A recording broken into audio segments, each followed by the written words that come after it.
In the early 1900s, the restaurant at the Tarpon Inn was in full swing. However, the waiter, chef, and one of the housekeepers were in the middle of a love triangle. The waiter and the chef's wife, who was one of the housekeepers, began a love affair. When the chef learned of the love affair, an argument ensued in the kitchen, and in a rage, the chef picked up a meat cleaver and threw it at the waiter, hitting him in the head and killing him instantly. After the incident, the restaurant closed its doors for several years until new owners could redesign the entire building and rename it. Once construction of the new restaurant was underway, strange paranormal events were reported almost immediately. The Tarpon Inn was built on Mustang Island in 1886 from an old Civil War barracks that housed Confederate soldiers. Before the modern world claimed the island, however, the land was inhabited by the Aransas Indians. The Aransas used the land as burial grounds and camping grounds. The entire Gulf Coast of Texas and up and down the waterways was home to the now extinct tribe. In the early 1900s, the Tarpon Inn would see several tragedies that caused some to say the hotel was cursed. In 1900, a fire broke out somewhere within its wooden walls. In 1919, a major hurricane swept through Port Aransas, and once again, the hotel was devastated by disaster. Unfortunately, there were deaths that occurred in the hotel during this hurricane. A husband and wife declared their undying devotion to each other. They tied themselves together with rope in hopes of never parting, even in the face of certain death from the hurricane's wind and rising waters. They both drowned and were later discovered in the rubble, still tied together at the waist. The Tarpon Inn was the first step in an effort to promote tourism in Port Aransas along the South Texas coastline.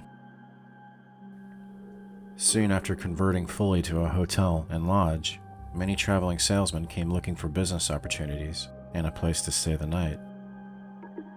One such salesman and guest of the Tarpon Inn checked in one night after traveling through Texas. The salesman paid for his room, walked down the long-decked hallway to room 40, put down his bags, and hung himself in the bathroom. No other records about this man have been kept by the hotel. At least one staff member believes this occurred in the 40s. Staff will feel uncomfortable and depressed in room 40. A heavy sadness or pressure is felt in the room. Staff members report feeling watched and quickly go about their duties before leaving the room as soon as possible. The most haunted room at the Tarpon Inn is the honeymoon suite, room 29. This room is at the end of the hallway, along with room 40. Room 29 was once 2 rooms, but was remodeled and enlarged to include a sitting room. Room 29 was the room that 2 newlyweds rented sometime in the 50s or 60s, according to staff. The newlyweds checked in and began arguing almost immediately.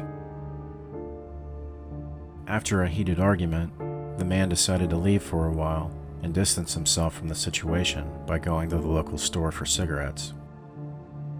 Later, when he returned to the hotel, he found his wife hanging from the rafters outside of room 29. A heavy feeling of sadness and depression can be felt when entering room 29. Objects are reported moving on their own inside the room.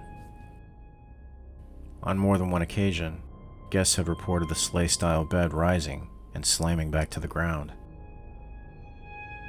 Guests will also feel the bed shake, even though the bed is incredibly heavy. On one occasion, a guest staying in room 29 took a shower in the evening. She claims that when her head went under the shower water, she could hear someone speaking in a low tone. She dismissed this and finished showering. Later in bed, however, she saw an unexplained red light from underneath the bathroom door. She quickly swung open the door, but nothing was there, and the red light had suddenly disappeared.